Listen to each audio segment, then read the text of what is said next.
Bismillahirrahmanirrahim. Assalamualaikum warahmatullahi wabarakatuh.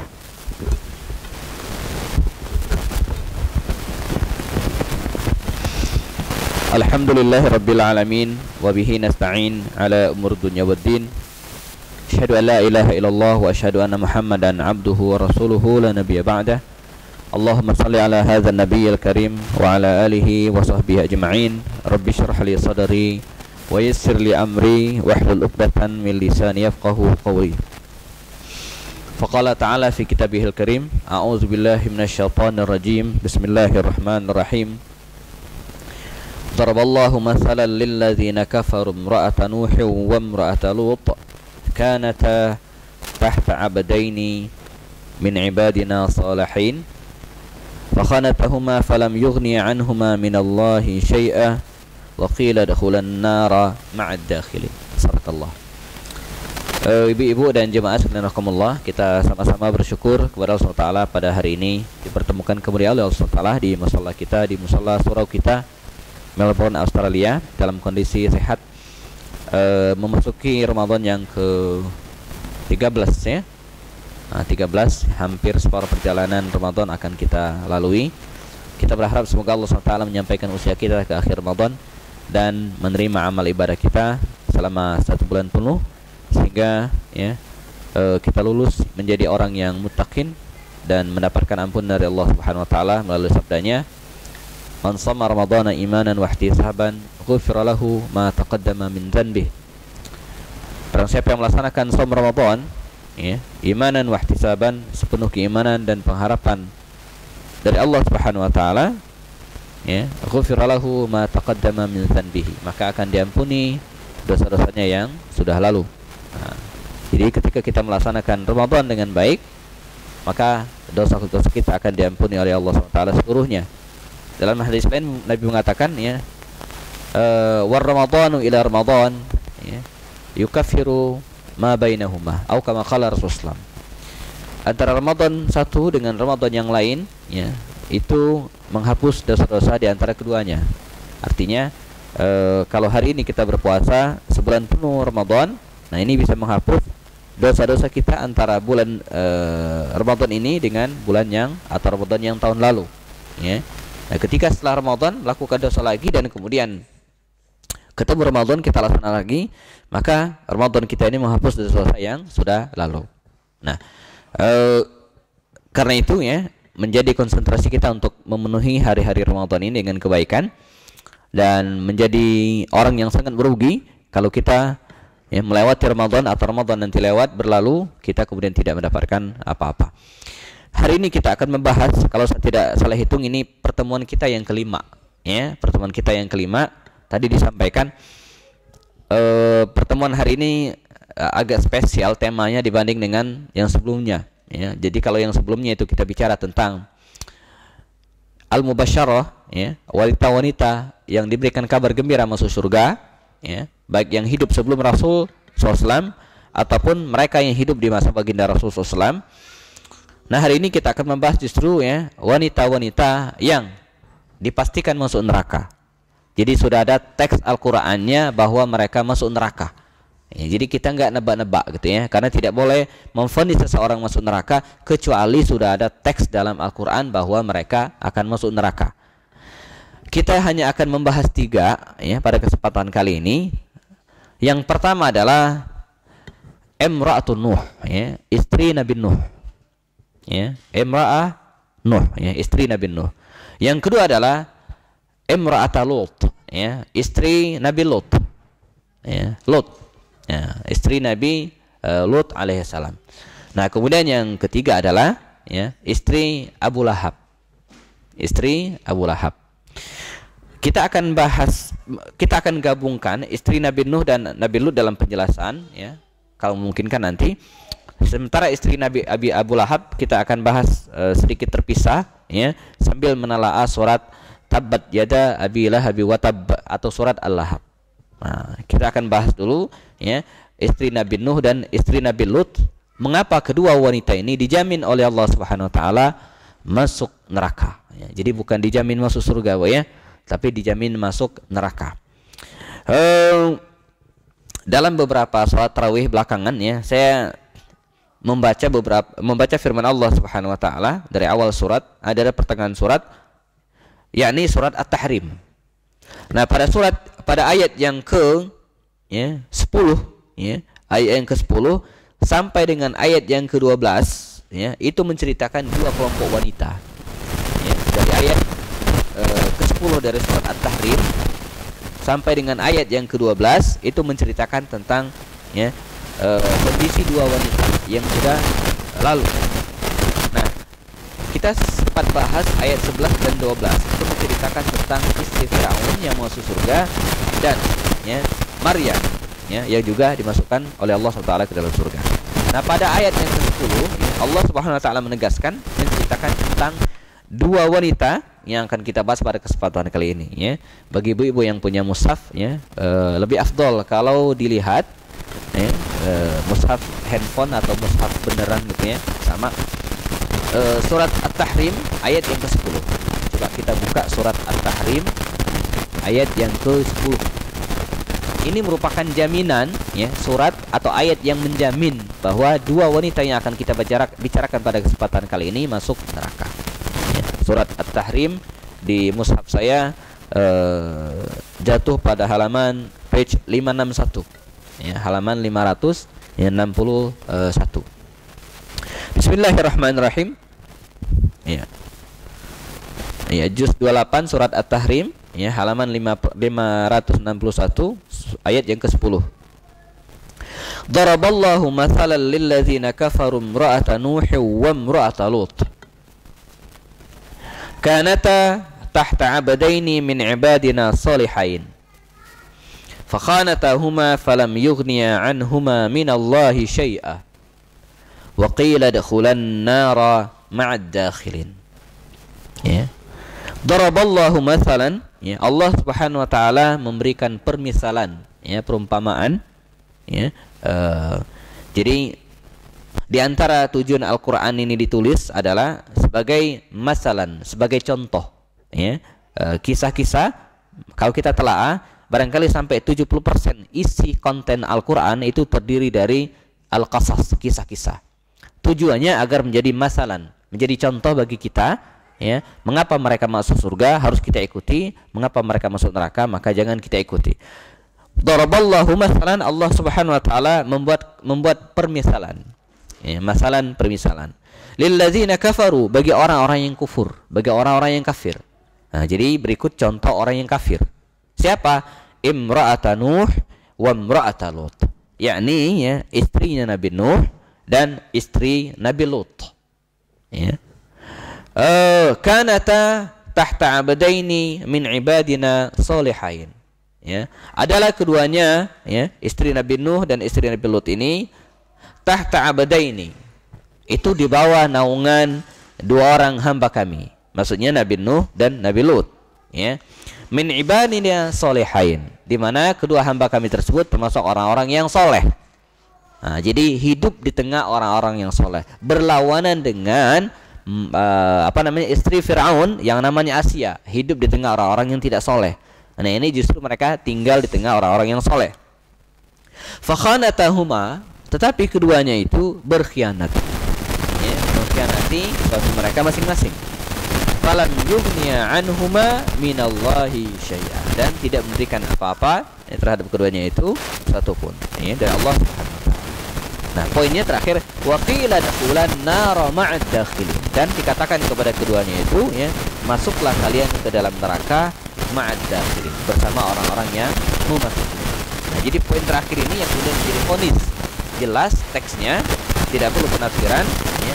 Qila dakhulan nara ma'ad dakhilin, masuklah kalian berdua ke dalam neraka bersama orang-orang yang masuk. Kita akan kupas ya, sedikit tentang siapa istri Nabi Nuh dan siapa istri Nabi Lut ini ya. Dalam buku buku Pintar Suami Istri Mempesona ya, ini saya sempat tulis biografi singkat istri Nabi Nuh ini ya, walaupun sangat sedikit. Suami Istri Mempesona, karena di sini ada poin mengintip ya, dosa-dosa istri Ya, nah sebelum menulis ya dosa-dosa istri atau pada bab ini saya tulis biografi orang-orang yang orang-orang yang durhaka kepada suaminya. Ya, salah satu contohnya. Nah, saya kutip juga dari buku ini dan beberapa kitab tafsir. Kita bahas istri Nabi Nuh dulu ya. Nah, istri Nabi Nuh ini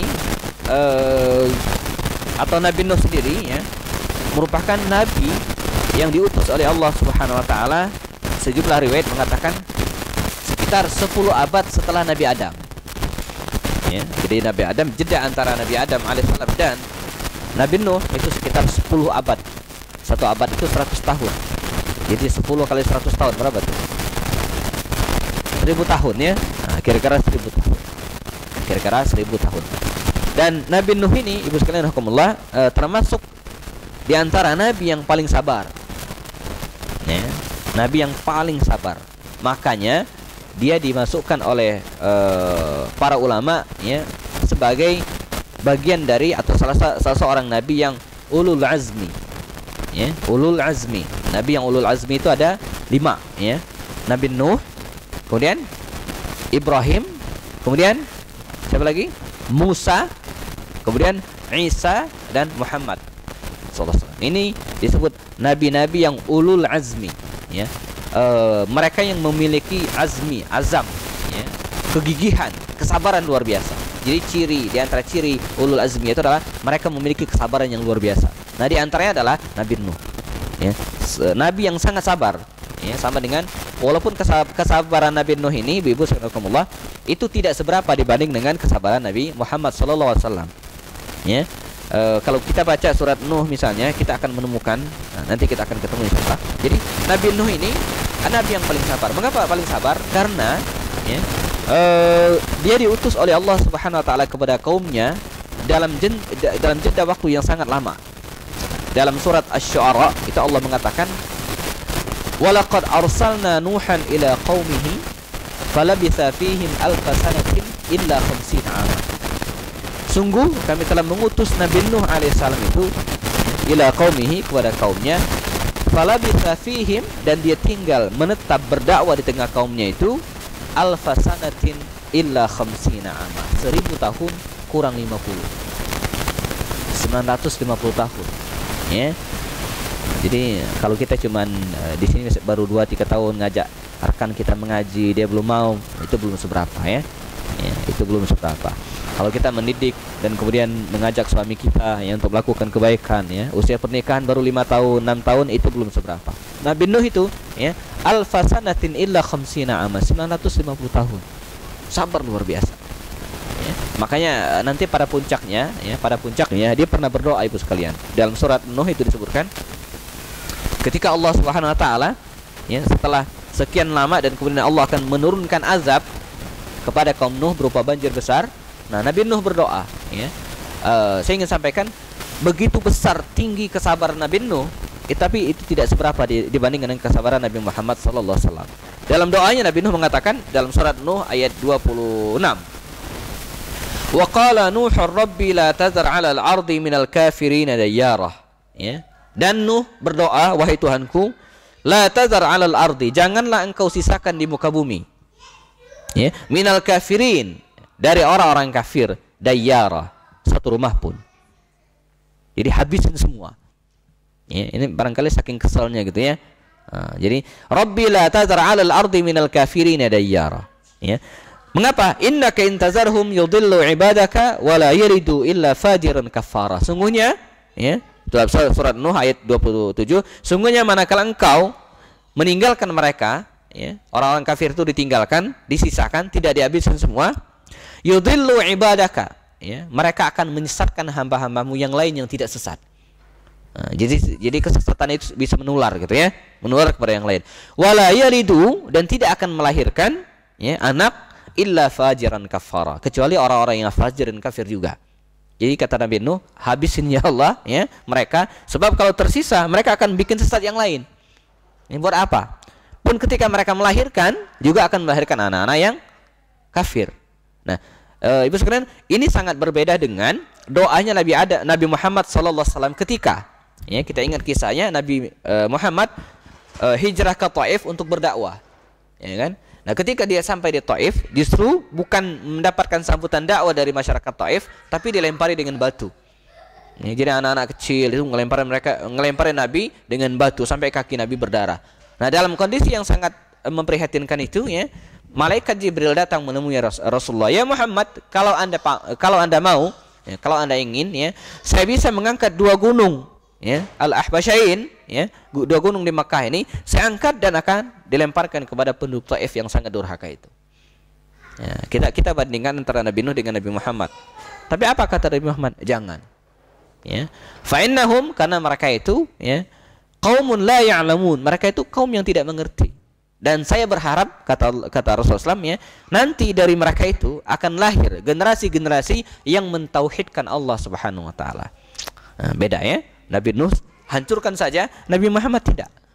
Dan sejarah kemudian membuktikan betapa anak-anak Taif yang dulu melempari baginda Rasul Muhammad SAW dengan batu, ya, selepas Nabi meninggal dunia dan banyak orang-orang murtad, ya, maka sebagian besar atau begitu banyak tentara untuk memerangi orang-orang murtad mentauhidkan Allah SWT itu berasal dari generasi Taif yang dulu melempari beliau dengan batu.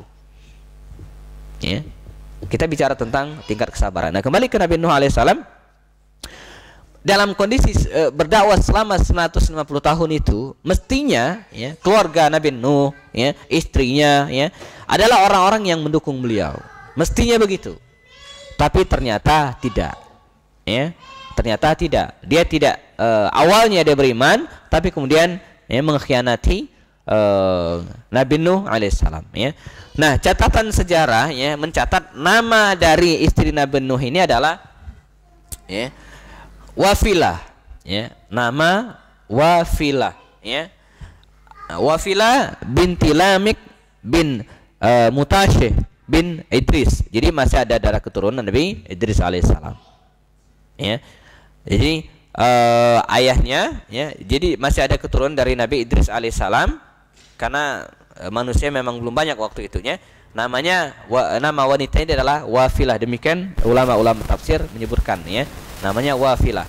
Nah, dia adalah awalnya beriman kepada Nabi Nuh alaihissalam, ya, namun kemudian belakangan berkhianat. Hal ini ditegaskan oleh Allah SWT dalam surat At-Tahrim tadi, fakhanatahuma falam yughniya anhuma minallahi syai'a. Dia berkhianat, ya. Apa bentuk pengkhianatan itu? Bentuk pengkhianatannya adalah dia tidak mendukung dakwah Nabi Nuh alaihissalam, dan ketika banjir besar melanda bangsa atau kaum Nabi Nuh alaihissalam, ya, maka dia tidak mau ikut. Jadi Nabi Nuh ini, sekalian Allah, adalah seorang najjar. Najjar itu artinya tukang kayu. Nah, seorang tukang kayu. Nah, prestasi terbesar Nabi Nuh, maka kalau kita bicara tentang etos kerja, ya, praktis seluruh para nabi itu nggak ada yang nganggur, gitu, ya. Maka saya sering sampaikan kepada para ustadz atau siapapun, ya, jangan mentang-mentang ustadz lalu kemudian dia pengen hidupnya nyaman, tenang. Enggak, dia harus bekerja juga, gitu kan, ya.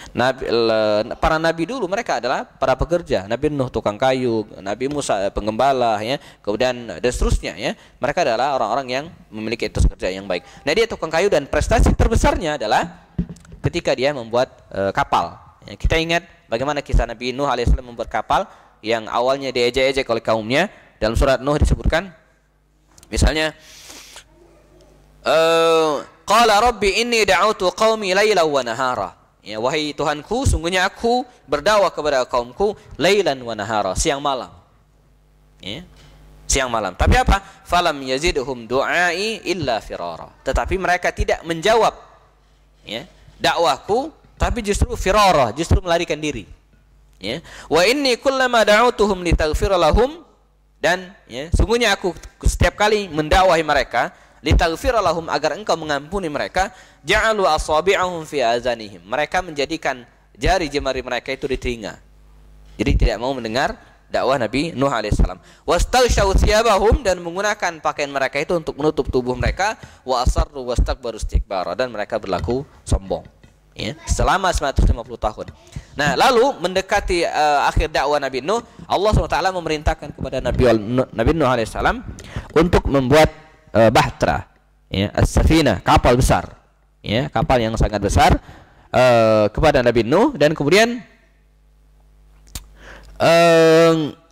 ketika dia membuat ya kapal yang sangat besar itu dalam surat, misalnya dalam surat Hud kalau tidak salah ya, ditegaskan ya, surat Hud ayat 40 sekian ya, 41 kalau nggak salah ya. Ya. Dalam surat surat Hud ayat 41 itu diceritakan ketika ya Nabi Nuh alaihissalam diperintahkan oleh Allah Subhanahu wa taala untuk membuat kapal laut yang sangat besar. Ya, ketika itulah mereka mengejek Nabi Nuh alaihissalam. Jadi dia ejek ya. Jadi dan kalau menurut kisah ya, Nabi Nuh itu membuat kapal jauh dari lautan. Ya. Dan sangat besar. Ya, sangat besar. Meskipun dalam Al-Quran tidak didetailkan berapa jumlah mereka, ya ada yang mengatakan 80 orang, ada yang mengatakan 100 orang berpasang-pasangan, seluruh binatang diangkut dalam kapal itu. Nah, dia diejek. Mengapa diejek? Karena ya mereka tinggal di daratan, ya bukan di lautan. Ya, bukan di lautan. Nah, setelah kapal selesai, maka Allah SWT mengatakan kepada Nabi Nuh, qala irkabu fiha bismillahi majriha wa mursaha inna rabbi laghafurur rahim. Ya, maka mereka diperintahkan untuk naik ke kapal tersebut, dan sebagian ulama menganggap ini bagian dari doa. Ya, kita sering keliru Ibu sekalian. Bahkan anak-anak kita atau mungkin kita juga sering keliru ya. Doa naik doa dalam perjalanan kita sering baca ini gitu ya, bismillahi majriha wa mursaha, padahal ini adalah doa naik kapal laut ya. Ini doa Nabi Nuh ketika dia akan naik kapal lautnya, bismillahi majriha wa mursaha ya. Ada yang ingat doa dalam perjalanan darat apa? Saya juga lupa sekarang ya, padahal sering baca. Wa inna ila rabbina lamunqalibun ujungnya ya. Ya coba nanti kita ingat sama-sama ya. Kayaknya harus naik kendaraan dulu baru ingat nih ya. Nah, dia naik ya dan seluruh diangkut ya, maka kecuali dua yang tidak mau ikut di antara keluarganya ya. Pertama adalah anaknya ya, anaknya, yang kedua adalah istrinya. Nah, dia sempat protes atau dalam tanda kutip kepada Allah SWT, ini kok keluargaku nggak mau naik gitu kan. Maka Allah Subhanahu wa taala mengatakan dalam surat berikutnya, qala ya nuhu innahu laisa min ahlik. Kata Allah SWT, wahai Nuh ya, sungguhnya mereka itu bukan dari keluargamu. Maka dia pun masuk ya, dan kemudian tenggelamlah istri Nabi Nuh dan putranya serta bersama orang-orang kafir yang lain. Ya, bersama orang-orang kafir yang lain tenggelam dalam banjir besar tersebut. Dan inilah kata Allah Subhanahu wa taala ketika mengatakan fa khanatahuma falam yughni anhuma, dan seterusnya wa qila adkhulan nar ma'ad dakhilin ya, divonis oleh Allah SWT masuk surga karena walaupun mereka bukan dari keluarganya. Nah, berbeda dengan nanti kita akan bahas semua ya. Kita akan lanjutkan dulu tentang kisah Nabi Lut ya. Karena tidak terlalu banyak. Berbeda dengan kisah Nabi Nuh. Kalau Nabi Nuh kedurhakaan istrinya itu hanya tidak mau mengikuti dalam tanda kutip, tidak mau mengikuti ajaran dan dakwah Nabi Nuh. Nah, berbeda dengan istri Nabi Lut ya. Istri Nabi Lut ya, saya sempat buka beberapa sumber ya. Namanya adalah Wailah. Ya, Wailah atau Wailah itu istri Nabi Lut ya. Nah, dia diutus atau Nabi Lut ini diutus oleh Allah Subhanahu wa taala kepada suatu kaum yang ada yang mengatakan semasa dengan Nabi Ibrahim alaihissalam, yang memiliki perangai yang sangat buruk ya, yang memiliki perangai yang sangat buruk, di mana laki-laki suka dengan laki-laki dan perempuan suka dengan perempuan. Jadi lesbian dan homoseksual. Makanya kalau hari ini menjamur ya, hal-hal seperti ini, terutama di negara-negara Barat di mana mereka menuntut keabsahan legal, ya, ini bukan hal yang baru, ya, bukan hal yang baru gitu ya. Dari dulu, dari zamannya Nabi Lut alaihissalam, ya perilaku ini sudah ada. Nah, awalnya ya istri Nabi Lut yang namanya Wailah ini mendukung dakwah suami Nabi Lut alaihissalam, ya, mendukung dakwah suami. Tetapi belakangan, ya. Karena motif ekonomi gitu ya. Nah, ini kita harus waspadai banyak Ibu sekalian rahimakumullah. Nanti mungkin akan ada yang bertanya gitu ya. Karena ada hadis Nabi yang mengatakan ketika beliau pulang dari Isra dan Mi'raj ya, Ittala'tu 'alan nar. Saya ditunjukkan ke neraka kata Allah SWT. Ke surga, saya ditunjukkan ke surga. Dan ternyata ya, di dalam surga itu kata Rasulullah SAW ya, banyak penghuninya atau mayoritas penghuninya dari orang-orang yang miskin. Ya. Wattala'tu nar, dan ditunjukkan kepadaku neraka. Faraitu, dan saya melihat kata Rasulullah SAW ya, aksara ahlihan nisa. Ya, penghuninya banyak yang perempuan. Nah, ini ibu-ibu boleh kritis gitu ya. Kata Rasulullah SAW, ittala'tu ya, al-jannah, saya diperlihatkan kondisi surga, dan banyak penghuninya itu orang-orang yang miskin, ya, berasal dari kalangan miskin. Yang kedua, ditunjukkan kepadaku surga, neraka, dan ternyata isinya aksar ahliha nisa, itu wanita. Ya. Nanti kita akan kupas mengapa hal seperti ini bisa terjadi. Kalau saya lupa nanti ditanyakan lagi, Bu ya. Kita lanjutkan dulu Nabi Lut. Nah, Nabi Lut alaihissalam diutus kepada kaumnya yang memiliki perangai yang sangat buruk, ya.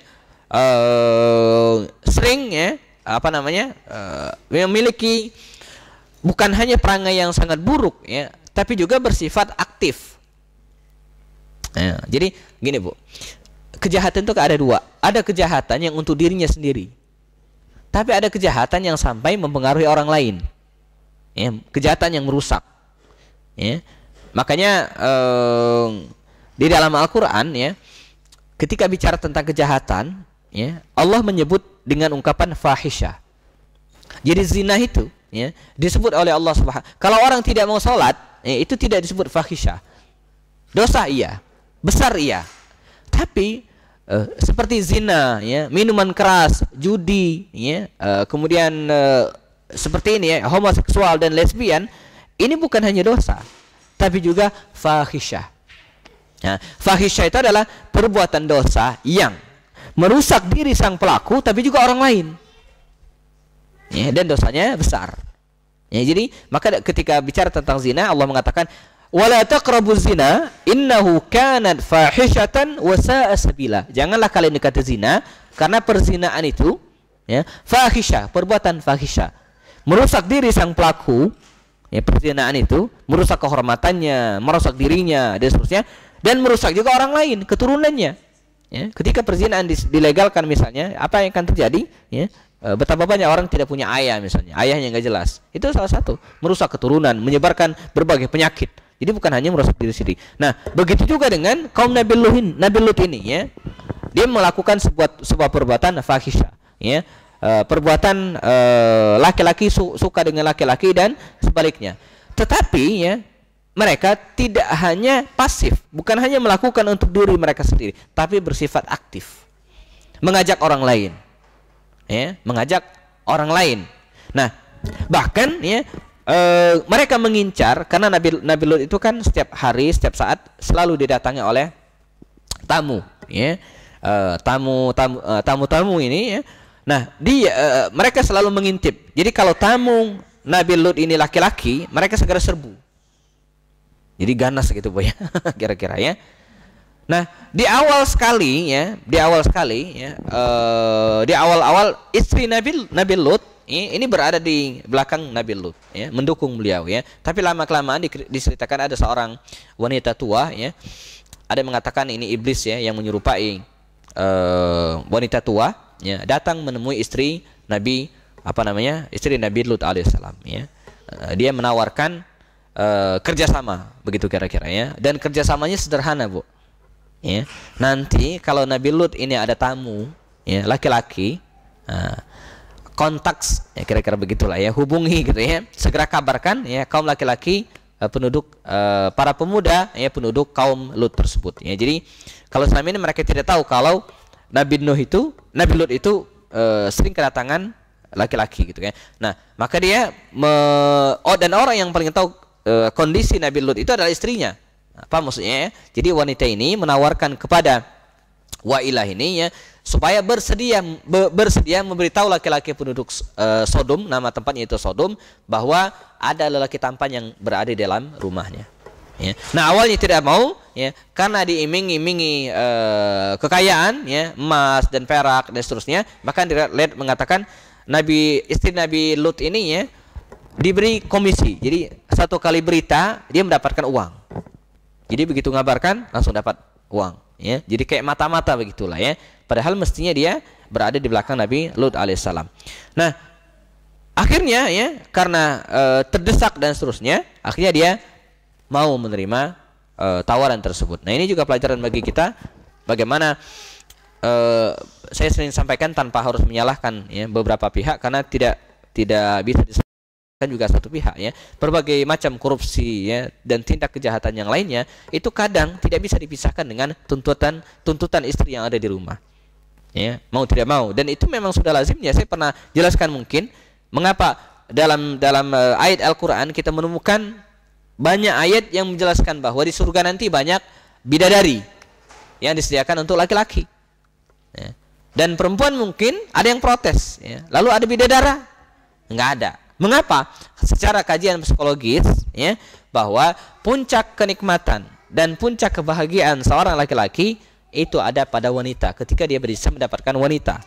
Dan sebaliknya, ya, puncak kesenangan dan keinginan wanita itu umumnya, ini berlaku umum. Ada beberapa hal yang pengecuali barangkali, ya, ada pada harta. Ya, ada pada harta, ya. Maka di surga nanti ada bidadari untuk laki-laki dan banyak emas berlian untuk wanita. Zahaba wa lu'lu'ah, emas, permata. Lu'lu'ah itu kan permata yang berkilauan, ya. Tajri min tahtiha anhar, mengalir di bawahnya sungai. Dan disebutkan di sungai itu, Bu, ya, bongkahan batu-batunya itu bukan batu tapi terdiri dari emas. Ya. Nah, jadi wajar kalau kemudian titik ini yang harus diwaspadai, gitu, ya. Saya lupa ada buku yang saya saya pernah baca. Allah Subhanahu wa taala itu, Ibu sekalian, akan menguji seorang hamba dengan kelebihannya. Kan gitu kan? Dan umumnya kalau laki-laki diuji dari 3 titik. Tahta, harta, dan wanita. Banyak orang tidak tergelincir ketika digoda oleh harta, aman. Ya. Aman juga ketika digoda dengan jabatan. Tapi banyak yang tergelincir karena digoda oleh wanita, ya. Dan sejarah membuktikan hal-hal seperti itu, ya. Betapa banyak orang yang karirnya, Bu, ya, naik melejit, bagus, bersinar. Coba evaluasi, ya, apa penyebab dia ambruk, penyebab karirnya runtuh, ya. Saya coba evaluasi. Kalau Ibu sekalian melihat berita hari ini di televisi atau beberapa sejak setahun terakhir, ya, mereka, ya, itu bukan ditangkap mungkin karena korupsi, ya. Mereka mungkin bukan ditangkap karena penyebab kriminal yang lain. Tapi kalau kita telusuri ujung-ujungnya wanita, gitu, ya, ujung-ujungnya, ya. Yang kita hormati misalnya, semoga Allah SWT mengampuni dan kemudian memberikan jalan keluar, ya, Pak Antasari Azhar, ya. Dia dijebloskan ke dalam penjara itu bukan karena korupsi, ya, mantan ketua KPK, ya. Tapi karena, ya, awalnya itu karena wanita, ya. Dengan segala masalah yang sangat pelik misalnya yang dialami oleh Ustaz Lutfi Hasan Ihsak sekarang, ya, mantan presiden PKS, ya. Ya, walaupun sampai hari ini belum terbukti beliau korupsi, gitu kan. Tapi kalau ditelusuri ke ujung-ujungnya itu aja ketemu wanita juga, gitu, ya. Ya, ketemu wanita juga. Nah, ini menjelaskan kepada kita bahwa kadang, ya, dari aspek ini, ya, saya boleh di debat, Bu, ya. Wanita, ya, itu menjadi sumber inspirasi untuk melakukan kejahatan yang lebih. Nah, bukan berarti harus menyalahkan. Jadi begini, ketika saya mengatakan bahwa dalam keluarga, ya, di antara sumber, bukan seluruhnya, ya, dalam suatu keluarga kecil misalnya, di mana ditemukan banyak wanita yang menjadi sumber inspirasi para lelaki untuk melakukan kejahatan. Nah, jangan justru berbangga, gitu kan. Bukan jangan bangga, oh ini enggak, atau justru merasa bersalah, enggak. Tapi justru, ya, hendaklah merasa bahwa ibu-ibu lah atau para wanita lah yang justru menjadi kendali, ya. Oh, jadi pas kita tahu bahwa sebagian besar kejahatan itu diawali dari wanita, nah berarti kuncinya di sini nih, ya, kuncinya di sini. Maka banyak ungkapan mengatakan di balik kesuksesan, ya, seorang laki-laki itu mesti ada, telusuri saja, mesti ada seorang wanita yang tegar di belakangnya, ya. Bisa ibunya, ya, bisa istrinya, atau mungkin juga anak. Jadi di balik kesuksesannya seorang laki-laki ya, maka telusurilah ya. Bisa jadi dia tidak terkenal. Nah, saya ingat ini sebagai penutup ya, karena hampir jam 1 kita harus sholat sebentar. Kita ingat suatu saat istrinya Buya Hamka ya, dalam forum seperti ini disuruh ceramah. Buya Hamka kan orator, pintar ceramah ya, ustadz dan seterusnya ya, budayawan ya, penulis ya, disuruh ceramah. Selama ini kan orang kenal suaminya kan yang ceramah. Nah, tiba-tiba istri suruh maju. Ya. Kalau kira-kira ibu-ibu mungkin suatu saat bisa jadi dalam kondisi seperti ini gitu ya. Selama ini suami tiba-tiba istri yang maju. Nah, dia maju. Orang-orang kan nunggu kan. Wah, kita selama ini kenal dengan Buya Hamka, tapi nggak kenal dengan istrinya ya. Jangan-jangan dibalik ini istrinya gitu kan. Dia kemudian bicara ya, salam, mengucapkan hamdalah dan kemudian mengatakan ya, saya bukanlah apa-apa ya. Saya cuman tukang masak penceramah katanya kan. Salam dan kemudian turun. Nah, belakangan ya Buya Hamka kemudian menjelaskan kembali tentang posisi istrinya, bahwa segala sumber inspirasi dan kemudian segala hal yang dia lakukan itu ya tidak bisa dipisahkan dari dukungan yang sangat kuat dari istrinya. Walaupun istrinya dengan tawadhu mengatakan saya bukan penceramah, saya cuma tukang masak makanan penceramah katanya kan. Kan penceramah nggak bisa ngapa-ngapain kalau nggak dikasih makan kan. Jadi memegang peran yang sangat penting ya. Jadi bisa disebutkan di balik kesuksesan seseorang ya, seorang laki-laki ada wanita di belakangnya. Bisa orang tuanya seperti Imam Syafi'i ya, itu ibunya yang sangat mendukung beliau. Walaupun kesuksesan seseorang itu sekalian, jadi gini, peran seseorang ya, atau kesalehan seseorang itu tidak mesti diekspos ya, nggak mesti dunia tahu gitu kan, nggak mesti ya, walaupun dia memiliki peran yang sangat besar. Saya pernah menulis ya, ciri orang yang sukses itu tidak mesti terkenal. Jadi orang sukses, orang yang soleh itu nggak mesti terkenal, dan bertaburan dalam Al-Quran ayat-ayat yang menjelaskan orang-orang sukses tapi kita tidak tahu namanya ya. Di masa Nabi ada seorang tukang sapu masjid, marbot, nenek tua ya, meninggal dunia. Dia ketika meninggal dunia kata Rasul, saya tidak melihat ya, biasanya ada ibu-ibu suka nyapu di sini. Kata para sahabatnya, ya Rasulullah ya, tufiat, dia sudah meninggal dunia.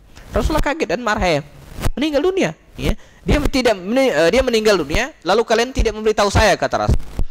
Kata para sahabat, ya Rasulullah dia hanya tukang sapu ya. Rasulullah kemudian mengatakan ya, tunjukkan kepadaku di mana makamnya. Lalu kemudian Rasulullah menziarahi dan kemudian melaksanakan salat gaib, menghormati wanita ini ya. Jadi pertanyaannya, siapa wanita itu? Enggak ada yang kenal, tidak terkenal. Nah, jadi jangan kemudian merasa minder misalnya ketika suami sukses, ketika anak-anak sukses. Nah, dirinya enggak ada yang mencatat, enggak ya. Allah itu tidak akan pernah luput ya dari hal-hal seperti ini ya. Nah, kita akan lanjutkan dan karena setelah ini Allah SWT mengazab kaum Nuh dengan azab yang sangat pedih gitu ya. Dan termasuk istrinya,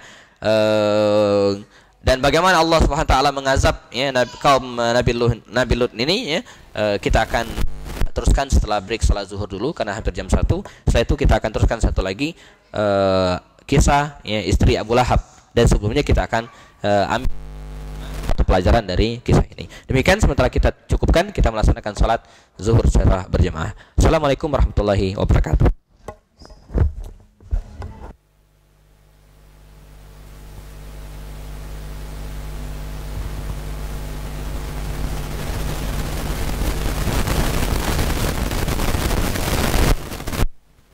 Para ibu-ibu,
Bismillahirrahmanirrahim. Alhamdulillah, assalatu wassalamu ala rasulillah wa ala alihi wa sahbihi wa mawalah. Ibu sekalian, alhamdulillah, kita teruskan ta'lim kita yang tadi sempat kita break untuk melaksanakan salat zuhur secara jamaah. Kita akan membahas tentang lanjutan istri Nabi Lut alaihissalam, ya. Nah, ketika mereka sudah mencapai puncaknya, ya, ketika istri Nabi Lut alaihissalam, ya, sudah sering dan bekerja sama dengan kaumnya, memberitahu kedatangan atau memberitahu bahwa di rumah Nabi Lut itu ada laki-laki. Nah, maka Allah Subhanahu wa taala segera menguji dengan ujian terakhir, ya. Dalam surat Hud, ya, pada ayat yang ke-77, Allah Subhanahu wa taala menuturkan cerita ini. Walamma ja'at rusuluna Lutan si'a bihim wa dhaqa bihim zar'an wa qala hadza yaumun 'asib. Ya. Dan ketika Allah Subhanahu wa taala atau datang kepada mereka rusuluna, ya, utusan kami. Jadi Allah Subhanahu wa taala mengutus malaikat Jibril yang untuk mengazab mereka, dan malaikat Jibril ini sengaja datang, ya, menyerupai dua orang laki-laki. Ya, jadi dia datang menyerupai dua orang laki-laki yang ganteng, dan saat itulah kemudian Nabi Nuh bingung, ya. Dia sangat khawatir, ya, dan dia tidak tahu bahwa yang di depannya adalah seorang atau merupakan malaikat utusan Allah Subhanahu wa taala. Ya, dia khawatir kaumnya tahu, ya, kalau di rumahnya ada laki-laki yang ganteng, tamu yang ganteng. Ya. Nah, saat itulah kemudian istri Nabi Lut sebagaimana biasa segera memberi sinyal, ya, memberitahu kaumnya bahwa di rumahnya ada dua laki-laki ganteng, ya. Dan akhirnya kaumnya menyerbu, ya, masuk, ya. Dikisahkan misalnya waja'ahu qaumuhu yuhra'una ilaihi wa min qablu kana ya'maluna sayyi'at. Dan datanglah kaumnya, kaum Nabi ini datang, yuhra'una ilaihi wa min qablu, dia menyerbu, ya, wa min qablu kanu ya'maluna sayyi'at. Sebagaimana mereka sebelumnya juga sering melakukan kemaksiatan. Ya, menyerbu masuk ke rumah Nabi Lut, dan qala, dan kemudian berkata, ya qaumi, kemudian Nabi Lut mengatakan, ya qaumi haula'i banati hunna athhuru lakum. Kata Nabi Lut, janganlah ganggu, ya, tamuku, ya. Dan haula'i banati, ini ada anak-anak perempuanku. Jadi sampai seperti itu ibu sekalian, ya, jangan ganggu tamu laki-laki saya, ya. Ini ada anak perempuan, ya. Hunna athhuru lakum. Mereka lebih suci, lebih pantas dan lebih cocok untuk kalian. Menyerahkan anak-anaknya sendiri untuk dinikahkan dengan para laki-laki yang beringas itu tadi, gitu, ya. Nah, kemudian fattaqullaha wa la tukhzuni fi dhaifi. Ya, bertakwalah kalian kepada Allah SWT dan janganlah membuat saya sedih dan mengganggu dhaifi, ya, tamuku. Ya. Alaysa minkum rajulun rasyid? Tidakkah di antara kalian terdapat lelaki yang mendapatkan petunjuk? Ya. Qalu, kemudian mereka menjawab, laqad alimta ma lana fi banatika min haqqin wa innaka la ta'lamu ma nurid. Dia mengatakan, kaumnya mengatakan, sungguh engkau telah mengetahui bahwa kami tidak tertarik dengan anak-anakmu. Ya, kami hanya tertarik dengan laki-laki atau pemuda tampan. Ya, jadi laki-laki suka sama laki-laki. Wa innaka la ta'lamu ma nurid. Sungguhnya engkau mengetahui apa yang kami inginkan. Qala law anna li bikum quwwatan aw awi ila ruknin syadid. Ya. Qalu ya Lutu inna rusula rabbika lan yasilu ilaik. Nah, lalu dua malaikat ini tadi, ya, yang menyerupai dua orang laki-laki ini tadi segera diserbu. Nah, saat itulah kemudian dia mengatakan, ya Lut, wahai Nabi Lut, kata malaikat ini, inna rusulu rabbik, ya, kami ini adalah malaikat utusan Tuhan. Jadi jangan khawatir. Diriwayatkan mereka segera mengubah wujudnya menjadi malaikat, ya, dan mengepakkan sayapnya sehingga membuat mereka itu buta. Ya, mereka keluar rumah bertaburan lari terbirit-birit, ya. Nah, saat itulah kemudian Nabi Nuh berkata kepada mereka, kepada malaikat ini, apakah kaumku akan dihancurkan sekarang? Nah, jadi sekalian, beda Nabi Muhammad dengan zaman dulu, ya. Kalau zaman para nabi sebelum Rasul SAW, mereka terhadap kebaikan dan keburukan itu cash and carry. Begitu melakukan keburukan langsung diazab. Ya, kalau Nabi Muhammad di era kita sekarang enggak. Banyak orang korupsi belasan tahun, banyak orang berzina tahun demi tahun dan seterusnya, tapi hidupnya nyaman-nyaman saja, malah semakin kaya, semakin tenang kelihatannya gitu kan. Nah, kalau Nabi dulu kan tidak. Nabi Nuh ya diazab, Nabi Lut ya, sebentar lagi kita akan lihat nasib mereka. Nah, kata Nabi Lut alaihissalam, apakah kaumku akan diazab sekarang? Ada yang mengatakan hal itu terjadi pada sore hari ya, menjelang sore hari. Kata para malaikat ini, mereka mengatakan ya tidak ya, dan mereka akan diazab ya besok subuh ya, akan diazab subuh besok. Dan karenanya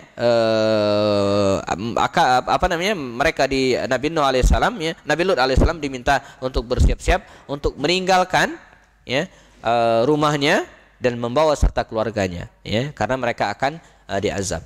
Nah, ini perbedaan lagi dengan zaman dulu dengan zaman sekarang. Kalau zaman dulu Allah SWT memisahkan antara orang-orang yang baik dengan orang-orang yang buruk ya. Jadi orang-orang yang baik seperti Nabi Nuh diselamatkan dengan kapal laut.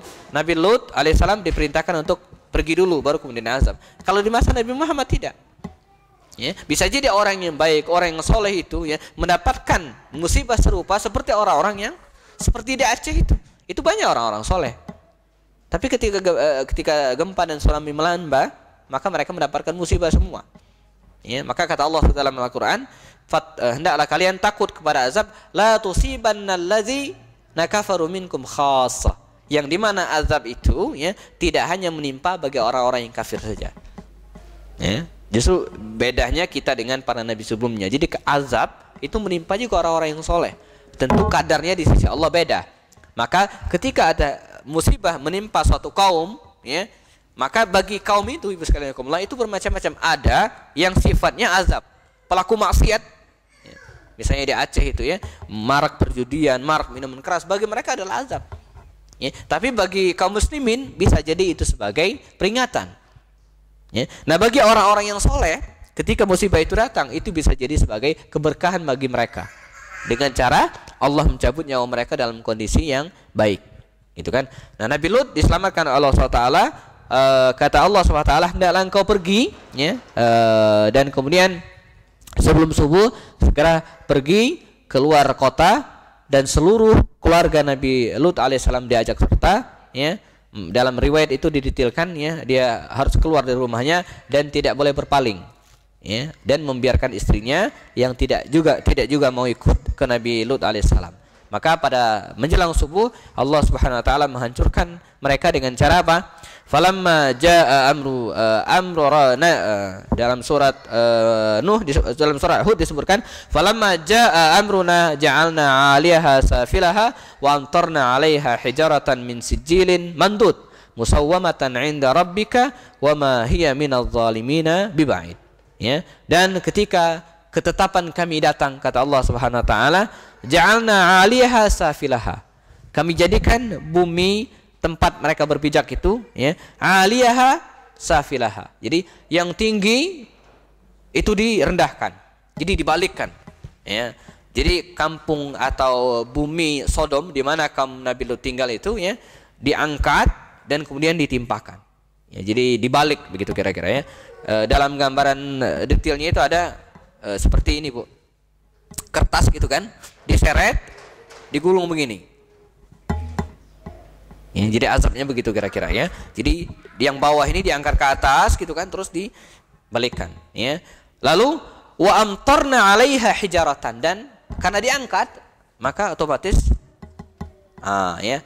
amtarna kami jadikan hujan, tapi hujannya bukan air tetapi hijaratan, hujan batu yang kemudian menghancurkan seluruh penduduk Sodom waktu itu. Dan Nabi Lut alaihissalam sudah menyelamatkan diri, diselamatkan oleh Allah Subhanahu wa taala. Min sijil, nah, musawwamatan 'inda rabbika wa ma hiya minadh zalimina biba'id. Dan bagi orang-orang yang zalim itu tidak jauh azab tersebut, tapi sangat dekat. Disinilah kemudian berakhir riwayat istri Nabi Lut alaihissalam. Dia meninggal ya, di dunia dia diazab sedemikian rupa, kemudian di akhirat dia akan mendapatkan waqila dakhulan nar ma'ad dakhilin, ya, akan masuk neraka bersama orang-orang yang masuk neraka. Nah, sebelum kita membahas istri Abu Lahab, ibu sekalian rahimakumullah, ada beberapa hikmah yang bisa kita ambil. Pertama adalah hubungan kedekatan seorang istri atau suami yang soleh dan seterusnya itu tidak menjamin kesalehan keluarganya yang lain. Ya. Kurang apa coba Nabi Nuh itu? Nabi dia, mendapatkan wahyu. Nabi Lut juga demikian. Tapi itu tidak kemudian menjamin keluarganya. Nah, jadi kita jangan mentang-mentang suaminya ustadz misalnya, atau suaminya dan seterusnya, atau bapak saya dulu kiai misalnya, enggak jamin. Sejarah mencatat, misalnya Nabi Nuh kita tahu istrinya, ya. Nabi Nuh juga ada anaknya yang durhaka, padahal dia nabi. Dalam bentangan sejarah kita melihat Nabi Ibrahim, ya, Nabi Abul Anbiya, tapi Azar bapaknya musyrik. Ya, Nabi Musa, ya, bapak angkatnya Fir'aun yang meninggal dalam keadaan musyrik.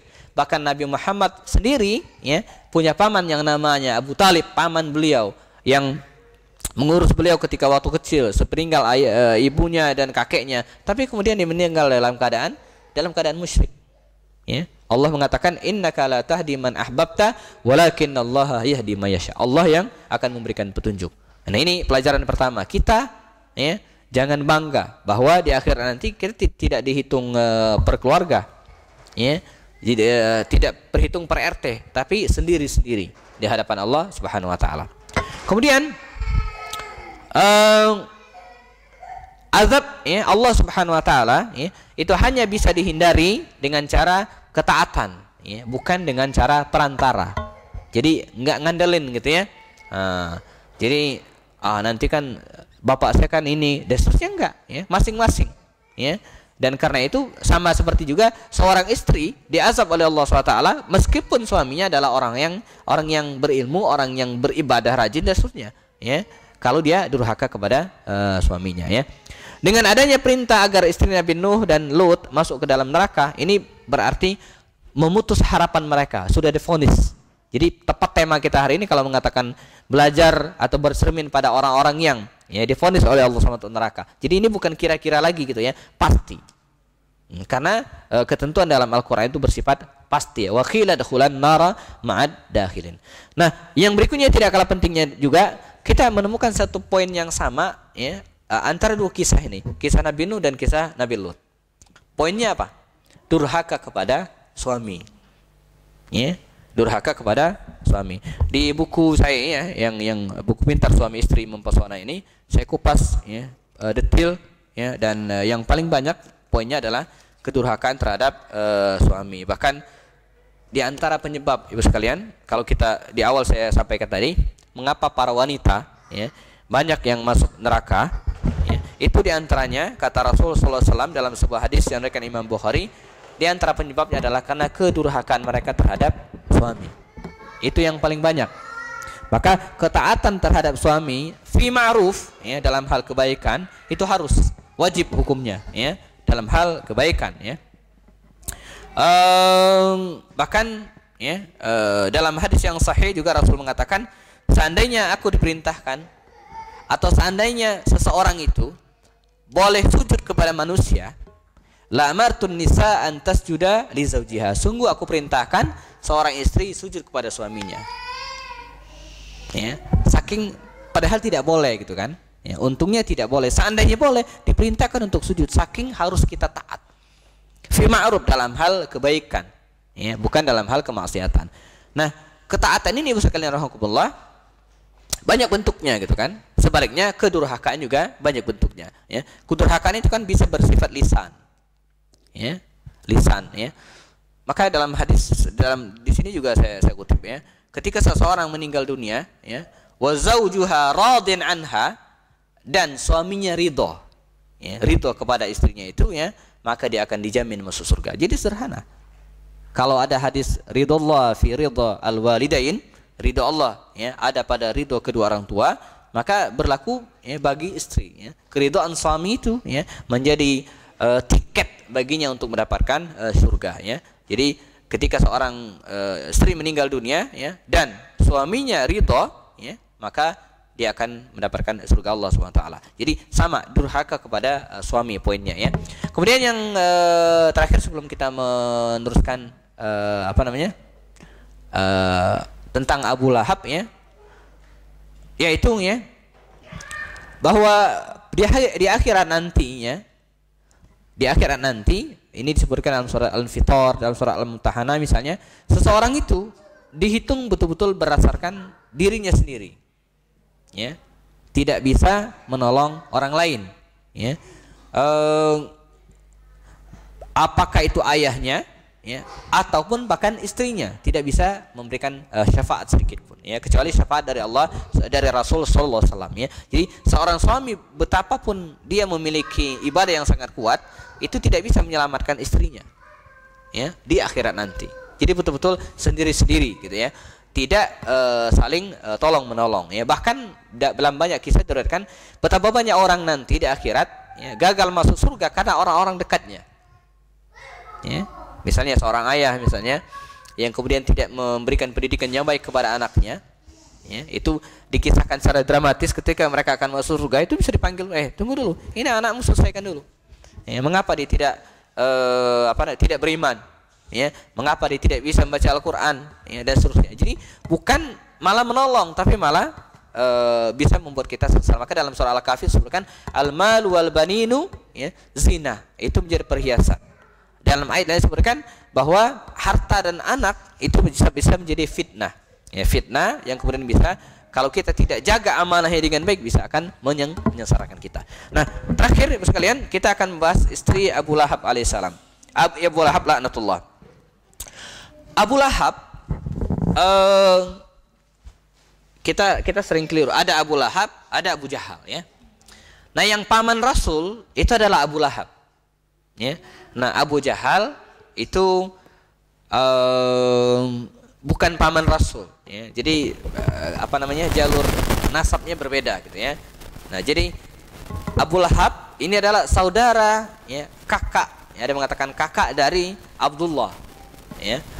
Nah, dia menikah dengan seorang istri, ya, yang dikenal dalam sejarah dengan namanya Ummu Jamil. Ummu Jamil, ya, atau dan dalam Al-Qur'an disebut dengan istri Abu Lahab gitu, ya.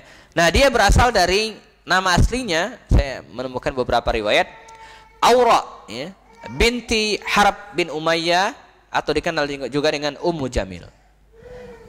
Dia adalah saudara perempuan Abu Sufyan, ya. Ayah Muawiyah bin Abu Sufyan, ya. Jadi masih ada hubungan dengan Abu Sufyan bin Harb, ya, tokoh Quraisy yang sangat memusuhi Islam di awal-awal dakwah Rasul. Nah, kalau Nabi Lut dan istrinya, ya, itu membangkang kepada suaminya, ini tidak, ya, sebaliknya, justru dia bekerja sama dengan suaminya untuk mencelakai Rasul sallallahu alaihi wasallam. Dan ini ujian terbesar bagi Rasul SAW, di mana mestinya pamannya dan bibinya, ya, yang betul-betul mendukung dakwah Rasul SAW, tapi ini enggak.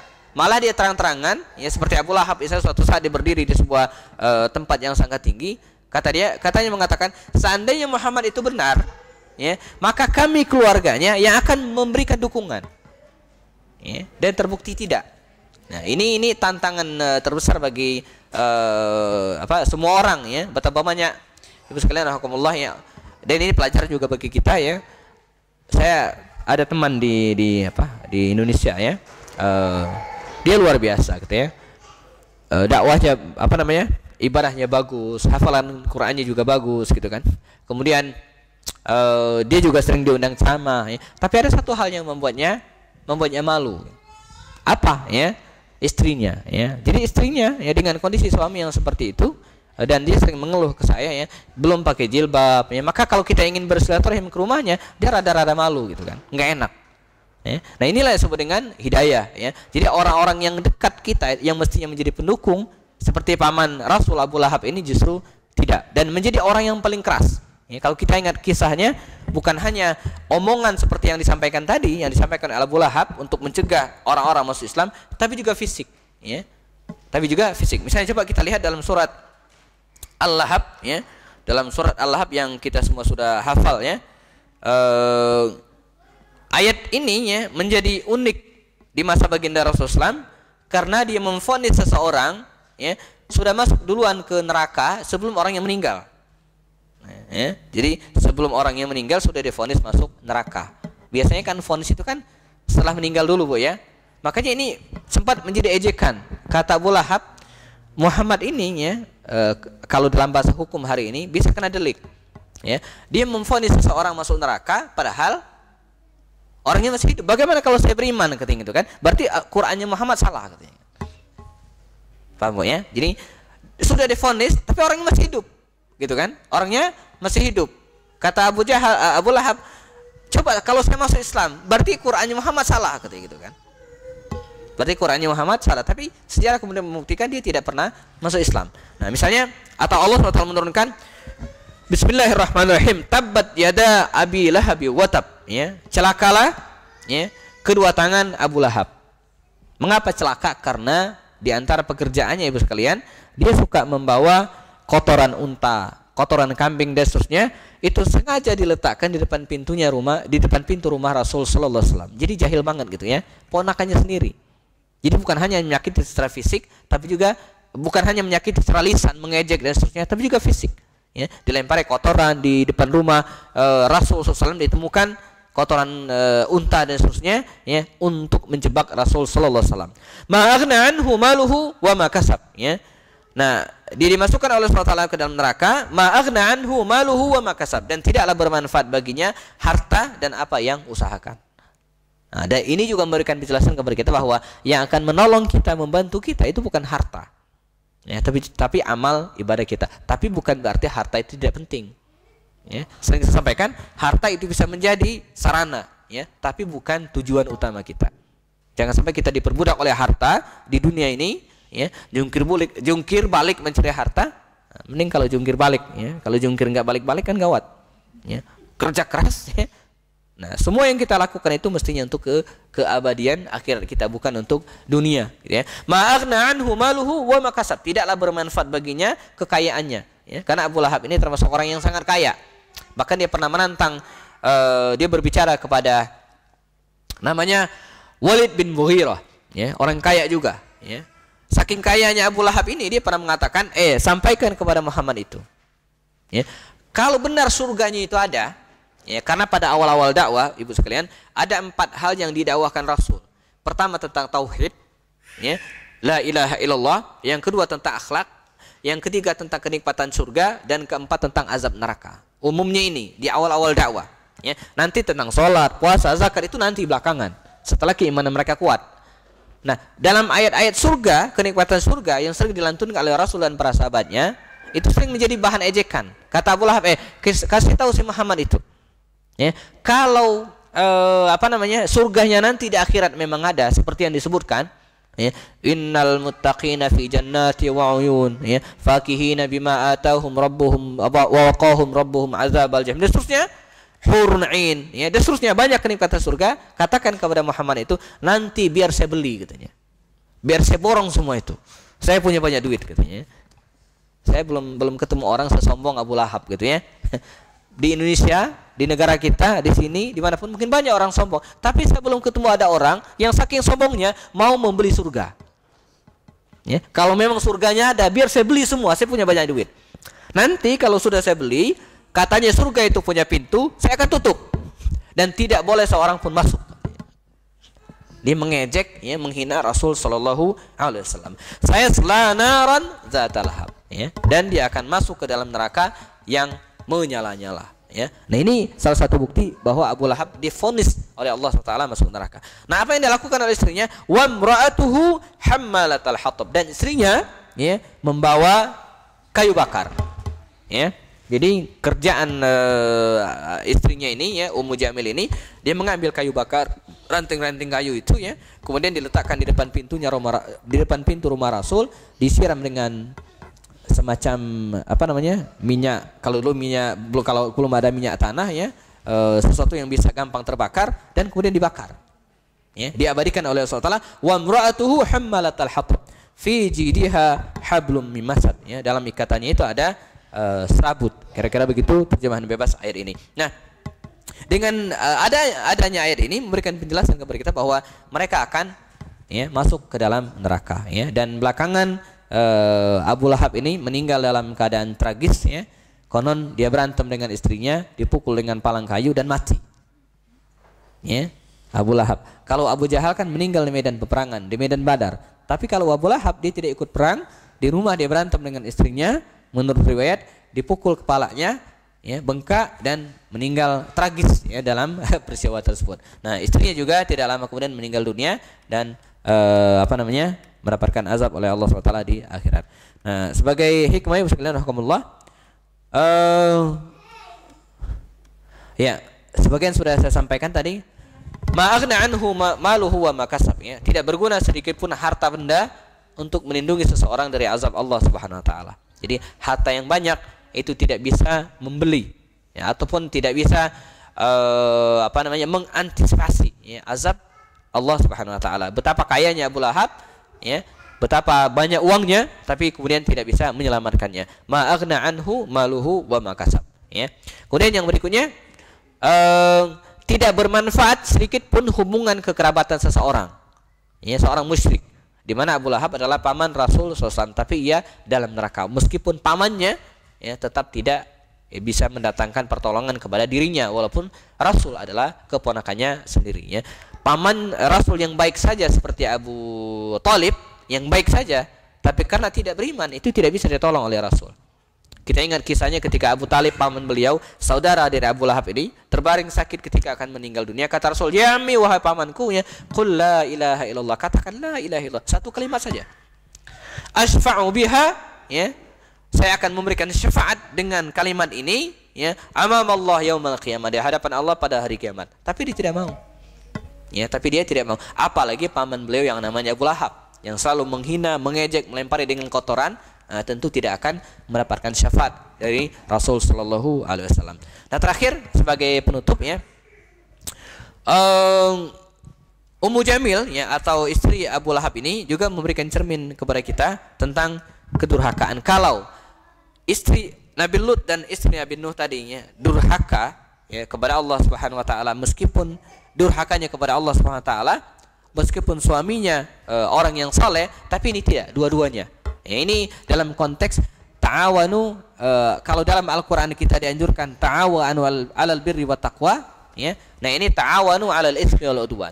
Jadi jangan sampai kita sekalian bekerja sama dengan pasangan kita, ya, untuk melakukan kemaksiatan, ya. Jadi melakukan kemaksiatan kok kerjasama gitu kan? Seperti ini, ya. Abu Lahab dan istrinya itu bekerja sama untuk menyakiti Rasul Sallallahu Alaihi Wasallam, ya. Suatu hal yang harus sangat kita hindari, ya. Justru yang dianjurkan ta'awanu alal. Jadi tingkatannya begini. Tingkatan yang paling tinggi itu adalah ta'awanu alal birri wa taqwa, ya. Jadi bekerja sama dalam hal kebaikan. Nah, yang turun sedikit adalah tawasau bil haqqi wa tawasau bis sabar. Saling mengingatkan, ya, saling bekerja sama, ini bagus sekali, ya. Nah, yang kedua, kalau tidak bisa bekerja sama, minimal yang kedua, Bu, tawasau bil haqqi, tawasau bis sabar, ya, saling mengingatkan. Jadi kalau pasangan hidup kita, suami misalnya melakukan kesalahan, kita segera mengingatkan bahwa itu keliru, ya. Nah, yang terakhir, jangan sampai kita menjadi orang yang tingkatan yang paling bawah, ya, ta'awanu alal ismi wal udwan, bekerja sama untuk melakukan suatu permusuhan. Nah, jadi kalau bisa kita yang pertama, ta'awanu alal ismi alal birri, ya, ta'awanu wa ta'awanu alal birri wa taqwa, dalam kebaikan dan ketakwaan kepada Allah Subhanahu wa taala, bukan sebaliknya. Atau minimal sekali tawasau bil haqqi, tawasau bis sabr, saling memberikan nasihat, ya. Jadi gantian saja, ya. Jadi kadang suami memberikan nasihat, dan nasihat itu kan tergantung kebiasaan kita masing-masing, bagaimana cara mengingatkannya, ya, bagaimana cara, dan kita sering ragu gitu, ya, baik terhadap keluarga sendiri. Nah, ini saya ingin mengingatkan kepada diri sendiri, kita semua sering ragu mengingatkan orang lain yang melakukan kekeliruan, ya, meskipun itu orang yang dekat dengan kita. Kita ragu misalnya mengingatkan suami, ya, untuk melaksanakan sholat, padahal, ya, ketika kita mengingatkan, ya, sangat boleh jadi itu merupakan hal yang sangat bermanfaat bagi dia gitu kan. Saya ingat ada seorang dosen dulu, ya, dan ini menjadi renungan, ya, ketika di bus, Bu, ya. Kalau di Indonesia kan masih bebas saja merokok gitu, ya, walaupun sudah ada aturannya. Tidak ada cerita, ya, orang didenda karena merokok, walaupun jelas peraturannya. Nah, ini dosen saya orang Arab, ya, dia tidak bisa bahasa Indonesia. Dia naik bus ke kampus, ya, bis umum, ya. Ini orangnya luar biasa, tawadhu luar biasa, padahal dia doktor gitu, ya. Kalau yang lain naik taksi, dia enggak, naik bus umum. Dia sebangku dengan orang yang di sampingnya merokok. Nah, apa yang dilakukan? Dia berusaha dengan bahasa isyaratnya untuk mengatakan kepada laki-laki ini bahwa merokok itu enggak bagus. Dan apa yang terjadi? Ya, laki-laki ini ya, dia mematikan rokoknya dan kemudian membuangnya. Nah, dia cerita ke kami, ke mahasiswanya, saya dan kawan-kawannya, mengapa Anda tidak melakukan hal itu? Ya. Saya terutama merenung ya. Mungkin juga ya, ketika ada orang melakukan kemaksiatan, kesalahan, kita nggak berani negor gitu kan? Ya, walaupun itu sendiri. Nah, terutama saya ingatkan sekalian, terutama anak-anak kita, gitu kan. Terutama anak-anak kita yang masih kecil ya, yang masih usia SD ke bawah, jangan ragu-ragu kita untuk mengingatkannya. Ya, mengingatkannya sholat misalnya ya kan. Nah, kalaulah usia mereka masih kecil, ketika SD kelas 4, 5, 6 saja misalnya, kita tidak berani mengingatkan mereka. Nah, bagaimana nanti mereka sudah SMA, sudah perguruan tinggi, pasti tidak akan sanggup lagi.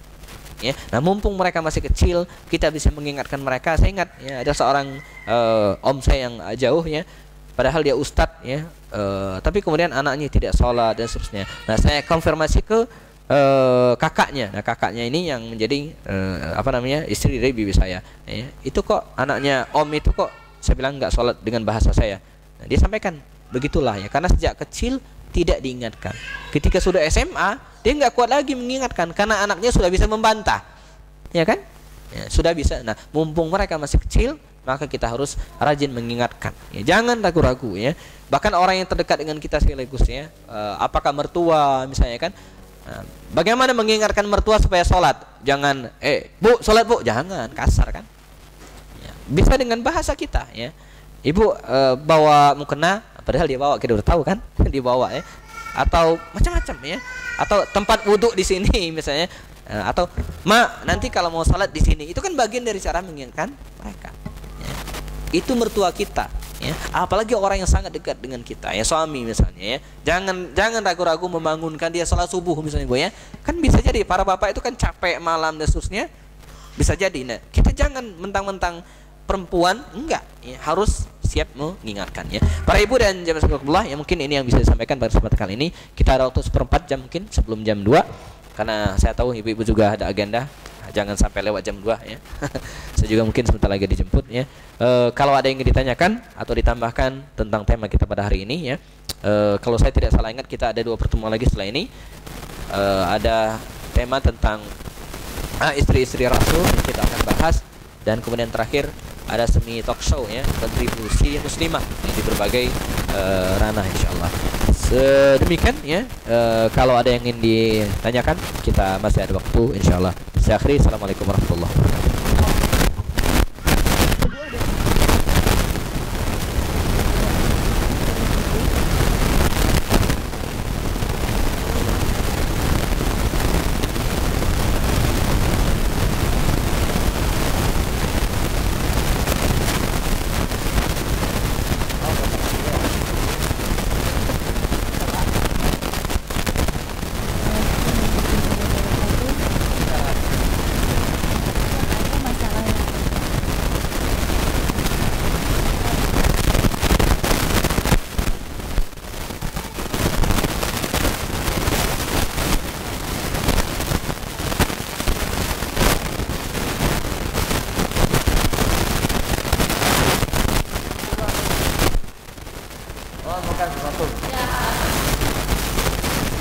Suami nyuruh kita melakukan sesuatu gitu. Apa hukumnya itu benar-benar harus, ya udah harus dilakukan tanpa ngomong apa-apa. Kalau misalkan kayak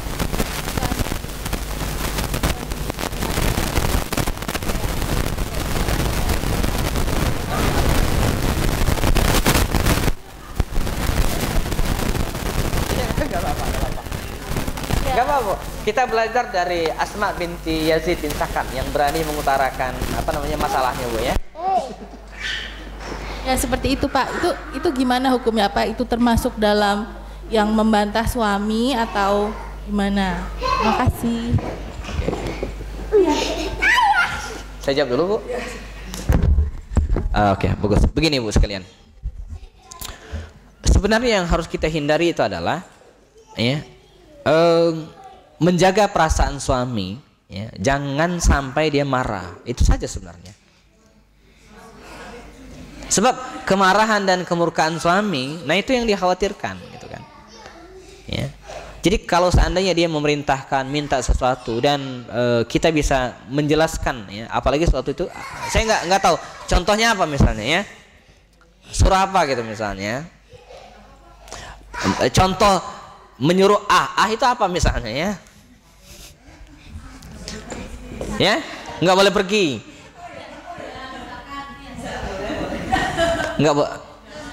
nggak boleh kondangan, apa misal? Oh iya nggak ada kondangan ya, nggak boleh jalan-jalan ya, ya harus bisa memberikan alasan mengapa tidak boleh.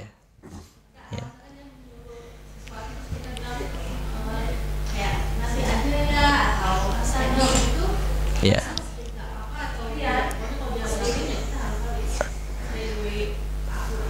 Ya. Iya. Jadi saya berpendapat itu harus segera gitu kan. Jadi kecuali kita ada alasan untuk menunda. Ya. Begini. Semoga ada hadisnya di sini ya. Jadi seandainya ya istri itu sedang memasak nasi dan apinya sedang murup itu ya. Sedang nyala gitu kan, sedang nyala ya. Dan suaminya memanggil, maka dia harus mematikan api itu dan memenuhi panggilan suaminya. Iya. Ya. Jadi responnya itu yang penting gitu kan. Jangan memanggil nggak ada suara, nggak ada jawaban dan seterusnya. Kan bisa dijelaskan ya. Oh ya sebentar lagi nggak masalah gitu kan. Ya, tidak masalah. nggak apa-apa berhenti.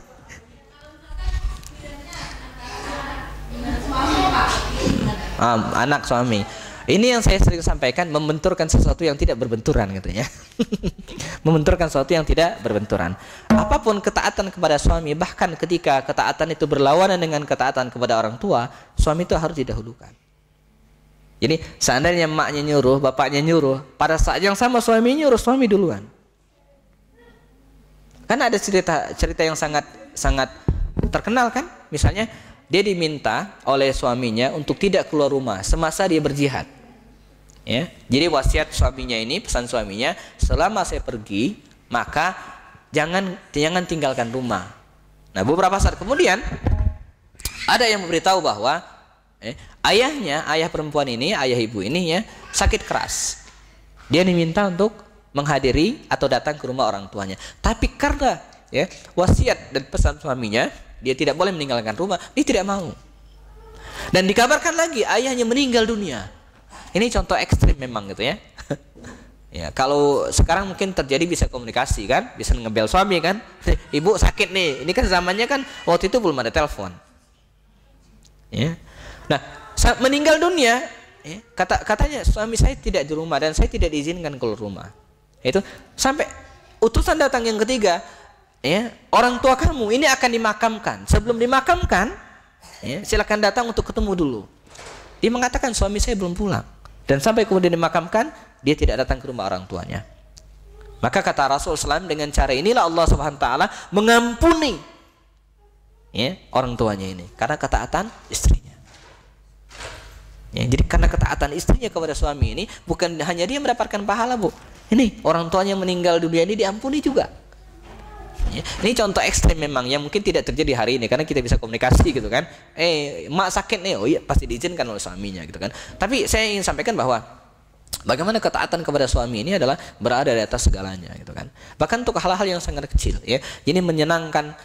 Saya bicara ya kepada para ibu ya. Mungkin kepada para bapak saya akan bicara juga gitu ya supaya adil ya. Maka buku ini Bu ya, saya diminta sebuah penerbit untuk menulis buku judulnya Dosa-dosa istri kepada suami. Saya tulis, Bu, ya, karena diminta pasti diterbitkan, saya tulis. Sudah selesai, saya kasih ke penerbit. Diedit, saya proses. Biasa, ya, kalau buku akan terbit, biasanya saya promosi dulu, Bu, ya. Ibu-ibu, saya akan sedang menulis buku, sebentar lagi terbit, judulnya Dosa-dosa istri kepada suami. Ibu-ibu pada protes. Enak aja memang punya dosa istri doang, ya. Suami juga dong. Ya, bikin start katanya gitu kan. Ya. Akhirnya saya ngobrol ke penerbit. Ada permintaan jamaah pengajian sebenarnya. Curang kalau istri doang yang ditulis dosa-dosanya. Suami juga. Kata penerbit, Ibu Erni namanya. Oh bagus Ustaz. Nah, akhirnya dibikin. Ya. Maka dibikinlah 2 buku. Dosa-dosa istri kepada suami dan dosa-dosa suami kepada istri. oleh penerbit digabungkan, dikawinkan jadi satu buku. Jadi jadilah buku, diubah judulnya Buku Pintar Suami Istri Mempesona. Padahal dalam buku ini ya itu ditulis ya, saya lihat daftar isi misalnya. Dan nah ini ya, dosa-dosa istri kepada suaminya ya. Ini daftar isi saya bacakan, misalnya berlebihan menuntut kesempurnaan suami, kurang memperhatikan keadaan orang tua suami, kurang mempercantik diri di hadapan suami, boros masalah keuangan, mengungkit-ungkit kebaikan ya suami ya, menyebarkan problematika keluarga kepada orang lain, menolak ajakan suami, kurang perhatian terhadap kondisi suami, lalai melayani suami ya, kurang setia, mudah buruk sangka, pencemburu ya, bermuka masam itu cuek gitu ya, iya, jutek ya. Kemudian tidak berterima kasih atas pengorbanan suami ya. Jadi just say, sekedar mengatakan ya terima kasih itu penting gitu ya. Ya, maka saya dengan sangat berat hati ya, bukan berat hati maksudnya, dengan sangat keras berusaha untuk selalu mengatakan ini ya. Bahkan sekedar ketika istri menuangkan air minum ya, kemudian taruh di atas meja, nah saya berusaha untuk melatih diri untuk mengucapkan terima kasih ya. Nah begitu juga istri ya, ketika diberikan sesuatu oleh suaminya, apapun pemberian itu, biasakan apa susahnya mengucapkan terima kasih dan membuat orang lain senang ya. Ketika seseorang memberikan kita sesuatu dan kita jawab dengan terima kasih, itu orang senang luar biasa Bu sekalian ya. Sama seperti kita ya. Yang lain misalnya ada 30 banyak ya. Ada 30 ya. Misalnya ini lagi ya. Mentaati suami dalam kemaksiatan.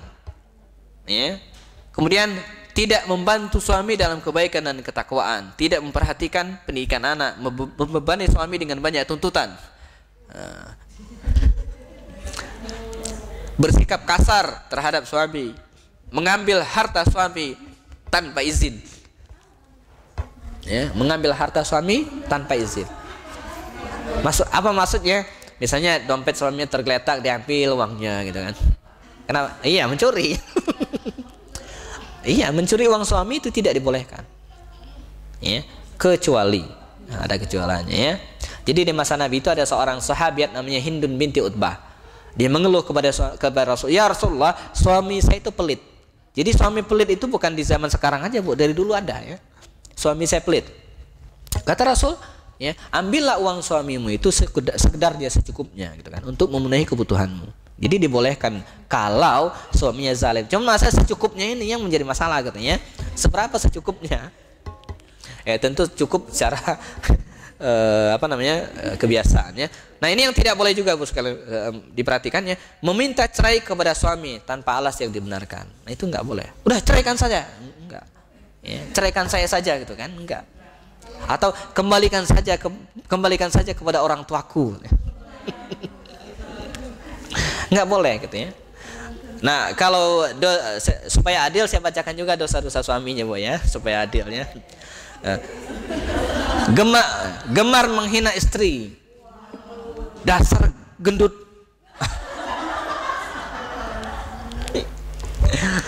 Ya, walaupun jujur tapi jangan menyakitkan ya.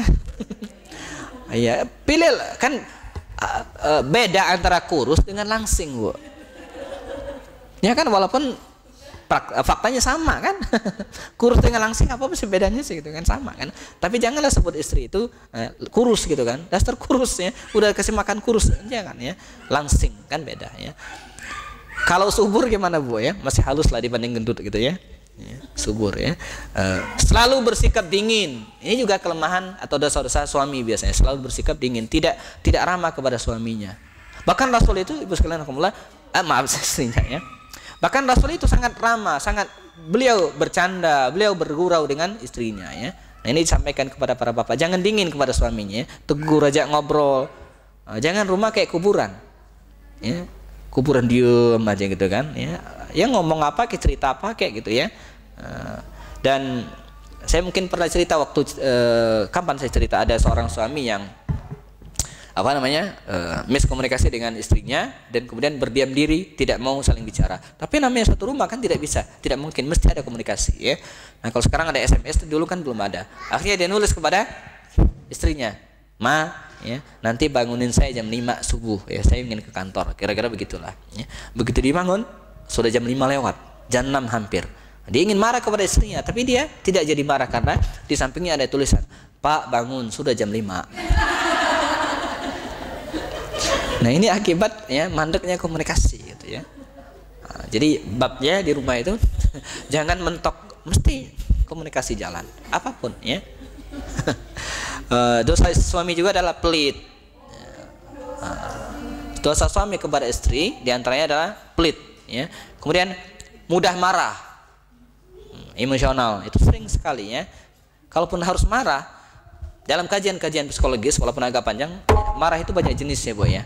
Seperti sakit itu banyak jenisnya ya. Dan cara mengobatinya juga harus bertahap. Dokter yang tidak bagus adalah ketika dia menemukan penyakit langsung diberikan dengan dosis yang tinggi, cepat sembuh memang. Nah, dalam mengendalikan emosi marah juga demikian ya. Suami istri yang marah kepada anaknya atau pasangannya juga harus ada tahapan ya. Tahapan marah yang paling dosisnya paling tinggi itu dengan menggunakan pukulan, dengan menggunakan fisik. Ini dosis paling tinggi gitu ya. Nah, yang paling rendah itu adalah dengan cara mendiamkan ya, dengan cara mendiamkan. Jadi dosis yang paling tinggi itu adalah memukul dengan alat dan seterusnya. Nah, di bawah lagi apa? Dengan cara lisan. Di bawahnya lagi dengan isyarat. Di bawahnya lagi dengan mendiamkan. Nah, kita kalau marah ya, hendaklah jangan langsung menggunakan dosis tinggi. Sebab apa? Ketika istrinya, pasangannya atau anaknya ya melakukan kesalahan lagi, dia tidak akan mempan kecuali dengan dosis tinggi juga. Ya kan? Nah, coba kalau kita marah dengan dosis rendah, apa? Diam dulu. Nanti dia melakukan kesalahan lebih besar lagi, baru naikkan lagi dosisnya. Dengan apa? Dengan isyarat. Misalnya begini, kalau ada anak kita bandel, sehari-hari kita jewer, kita pukul, suatu saat dia ini lagi bandel lagi, kita pelototin, kira-kira mempan enggak? Enggak. Ya, tapi kalau anak kita melakukan kesalahan, kita diamkan, dia tahu kita marah, besok dia marah lagi, kita pelototin, diam dia. Paham maksudnya? Jadi dosisnya itu mesti yang rendah dulu. Makanya terhadap anak suami, kalau marah minimal diam. Dan pasangan kita tahu kita sedang marah. Ya, jangan langsung dosis tinggi gitu ya. Begitu melakukan kesalahan lagi, mau marah pakai apa lagi udah mentok ya. Akhirnya apa? Dosis dinaikkan lagi, yang tadi nempeleng sekarang pakai gagang sapu kan? Iya, gagang sapu patah, besoknya apa lagi ya? Macam-macam karena dosis terus naik. Tapi kalau di awal kita sering menggunakan dosis rendah dengan diam saja ya, paling banter saya. Anak itu udah gemeteran Bu ya kalau kita bentak seperti itu. Tapi kalau yang dipukul terus kita kan, dia nantang. Ya, jadi mengendalikan emosi. Kemudian boros, ini juga sebagian suami mungkin ya, walaupun tidak semua ya. Apalagi yang tidak punya uang mau boros pakai apa lagi ya? Ya, meninggalkan istri tanpa kejelasan. Kasih tahu tuh ya. Pergi seharian kemana nggak jelas, dihubungi nggak, ya, nggak punya handphone ya. Kemudian ya, sebaliknya tadi ya, tidak berterima kasih kepada istri. Ya. Terima kasih itu penting ya. Kemudian yang agak ini ya sensitifnya, kurang memperhatikan adab-adab saat berhubungan gitu ya. Rasul dan istri-istrinya itu mungkin nanti kita akan bahas. Mereka itu sangat mesra, gitu ya, sangat romantis, sangat dekat, bercanda. Ya. Aisyah itu kalau dia marah, cara Rasul mengatasinya sederhana. Ya. Dia pencet hidungnya, selesai. Iya kan? Jadi hal yang besar kadang bisa diselesaikan dengan cara-cara yang sangat kecil, gitu kan? Ya. Misalnya ini sebagai penutup mungkin ya. Ketika terjadi begini, dalam rumah tangga, kehidupan rumah tangga itu pasti ada konflik dan pasti ada masalah suatu saat, besar kecil ya, sebentar lama ya, tapi itu harus kita lewati, mau tidak jangan dihindari ya. Bahkan sebagian orang mungkin ada juga yang memang mencari gitu ya, mencari kesalahan supaya konflik. Mengapa? Setelah baikan itu seperti pengantin baru ya. Oh iya nih.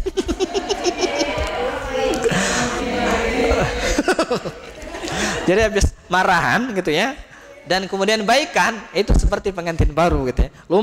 Lupa kalau anaknya sudah 4 gitu ya. Ini ngomongin diri sendiri Bu ya. Nah, yang kepala keluarga ya atau sebuah rumah tangga yang baik itu bukan tanpa konflik, tanpa masalah ya, tapi dia bisa menyelesaikan ya. Dan harus ada kesepakatan saya dengan istri di rumah ya. Kalau terhadap orang lain saja kita tidak boleh mendiamkan orang lain ya. Kata Rasulullah, la yahillu li muslimin an yahjura akhahu fawqa salas. Tidak halal bagi seorang muslim ya mendiamkan saudaranya lebih dari 3 hari kalau marahan. Itu orang luar, apalagi orang yang satu rumah dengan kita. Bayangkan ada sebuah keluarga yang seminggu enggak bertegur sapa, enggak. Maka saya ada kesepakatan yang tidak terus dengan istri, walaupun ada konflik, ada masalah apapun, wajib ya, jangan sampai lewat 3 hari enggak bertegur sapa. Dimulai dari bercanda, apa kayak gitu kan, pura-pura kesandung, kan bisa jadi kan, ketabrak gitu kan bisa ya. Kalau gengsi minta maaf kan, ya kan gitu, maaf, ya kan udah minta maaf kan selesai kan. Jadi bikin kesalahan kecil dulu Bu ya, baru minta maaf gitu ya. Kalau malu mengakui kesalahannya kemarin-kemarin gitu ya. Nah jadi begitu caranya Bu ya, dan mungkin sebagian akan kita detailkan di poin nantinya Rasulullah SAW dengan beberapa istrinya. Jam 2 kurang 3 menit ya, kita cukupkan. Langsung ditutup dengan doa. Semoga kehadiran kita di sini membawa keberkahan dan bisa mencontoh ya, atau bahkan menghindari beberapa dosa yang sudah dilakukan oleh beberapa yang terdahulu seperti Nabi Lut ya, istri Nabi Lut, Nabi Nuh dan istri Abu Lahab. Auzubillahi minasyaitonirrajim. Bismillahirrahmanirrahim. Wassalamu radhiyallahu ta'ala an sadatina wa Rasulillah ya ajmain walhamdulillahirabbil alamin. Alhamdulillahirabbil alamin hamdan syakirin hamdan na'imin hamdan yuwafi ni'amahu yukafi mazidah. Allahumma rabbana lakal hamdu kama yanbaghi li jalali wajhikal karim azim sultanik. Allahumma rabbana hab lana min azwajina wa zurriyyatina qurrata a'yun waj'alna lil muttaqina imama. Allahumma rabbana inna nas'aluka salamatan fid din wa afiyatan fil jasad wa ziyadatan fil ilmi wa barakatan fil rizqi wa taubatan qabla al maut wa rahmatan 'indal maut wa maghfiratan ba'dal maut. Allahumma inna na'udzubika min syarri ma 'amilna wa syarri ma lam na'mal. Allahumma inna nas'aluka hubbaka wa hubba man yuhibbuka wa hubba amalin yuqarribuna ila hubbika ya rabbal alamin. Allahumma inna nas'aluka al-huda wat tuqa wal afafa wal ghina. Allahumma inna na'udzubika min zawalin ni'matik wa tahawuli afiatik wa fajaati ni'matik wa jami'i sakhatika ya rabbal alamin. Rabbana atina fid dunya hasanah wa fil akhirati hasanah wa qina adzabannar walhamdulillahi rabbil alamin. Demikian, assalamualaikum warahmatullahi wabarakatuh.